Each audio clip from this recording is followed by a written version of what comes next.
I'm Dru Stevenson, and this is a lecture about the case American Mining Congress versus Mine Safety and Health Administration. This is a 1993 case from the DC Circuit Court of Appeals.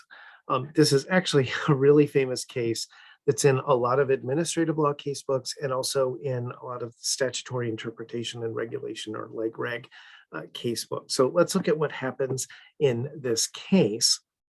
Here we're really talking about interpretive rules versus regulations. And you may remember that under the Administrative Procedure Act, an agency, if they want to promulgate a new regulation, they have to go through what we call notice and comment rulemaking. They have to publish a proposed rule in the Federal Register. They have to allow a public comment period, which gets a lot of comments from the regulated industry.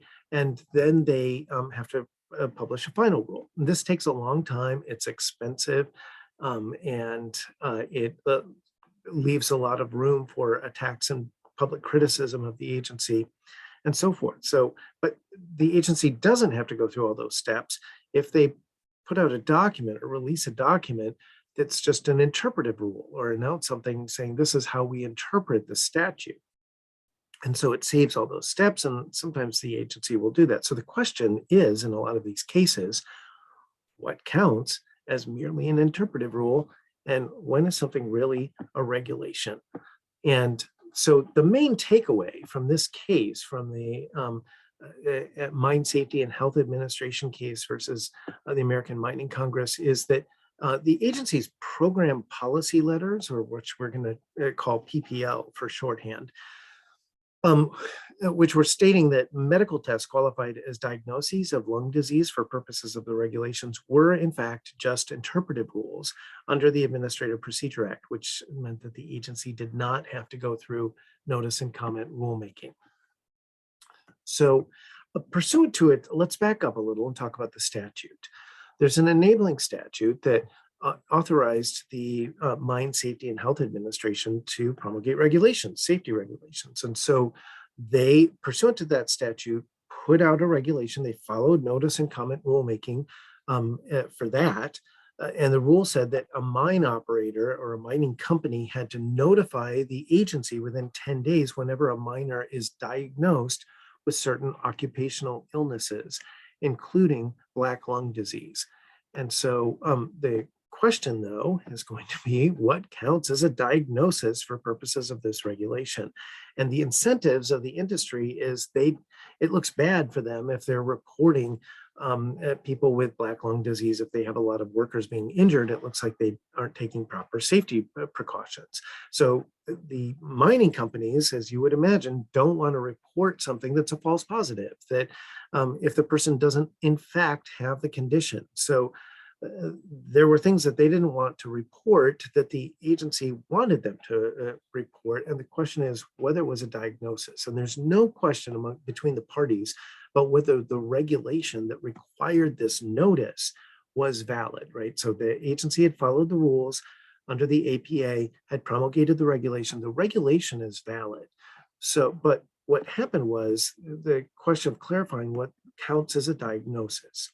So let's talk about a miner, a coal miner. If a miner has symptoms of black lung disease, and let's say they go and they get an X-ray at a local clinic, and the X-ray shows some evidence of lung damage or black lung disease, the question is, does that count as a diagnosis of black lung disease? Or does diagnosis require something more like tissue samples? So if your physician does the X-ray and now we have some evidence that suggests black lung disease, the next step in treatment would be to confirm the diagnosis with a biopsy, with taking some tissue samples from the lungs and sending it to a lab for tests and making sure.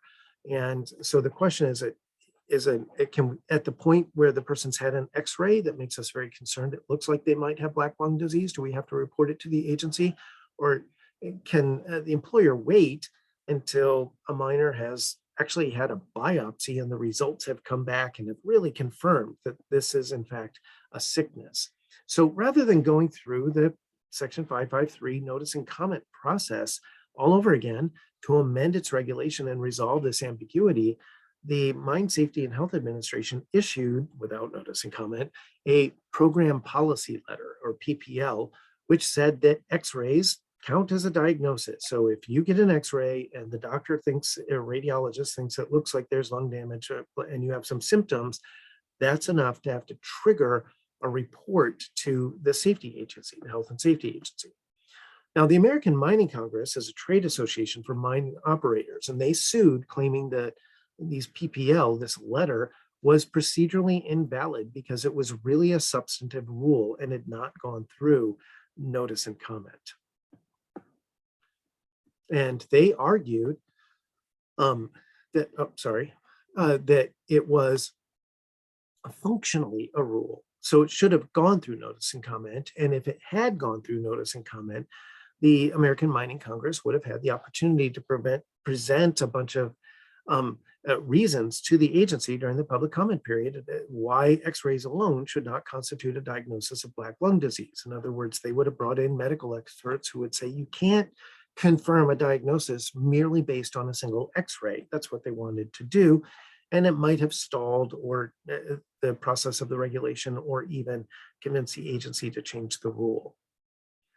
And they basically, the agency argued that the letter didn't really create any independent basis for a legal action or attach any additional sanction to any act or omission. So it didn't create, you already had a duty to report a sickness, a diagnosis. And so it wasn't creating a new duty to report.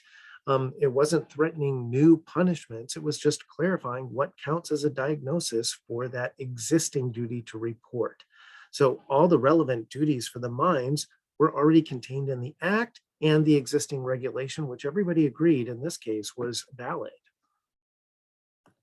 So the key assertion here is that this letter, this program policy letter, doesn't impose any new legal obligation on mine operators. Rather, it just explains what an existing regulation means. And the Mine Safety and Health Administration claimed basically that even if it had never issued this document, that it could have still done this in practice, that it could have interpreted and enforced the regulations that way.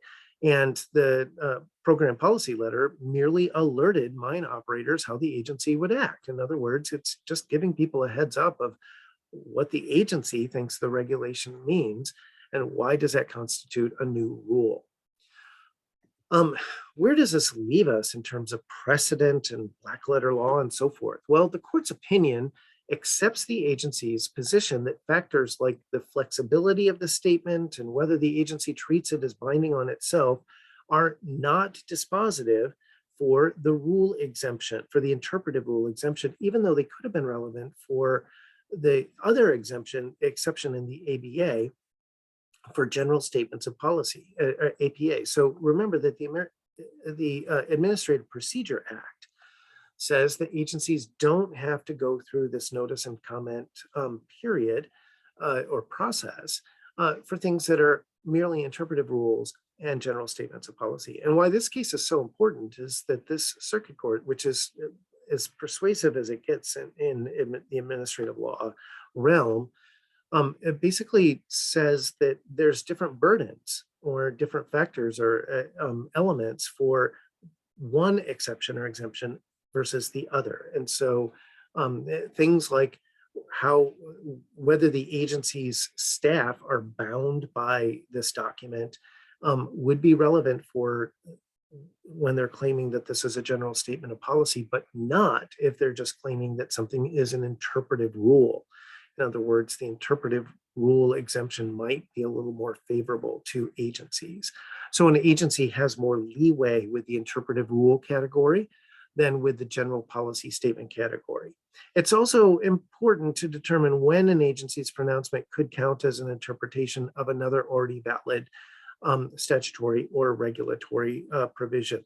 And for my students in practice, this is still a live area of law. We get a lot of cases about things that an agency is claiming are an interpretive rule or a general statement of policy, and there's a lot of uncertainty about the outcomes in the cases. And that concludes our lecture about the American Mining Congress versus the Mine Safety and Health Administration.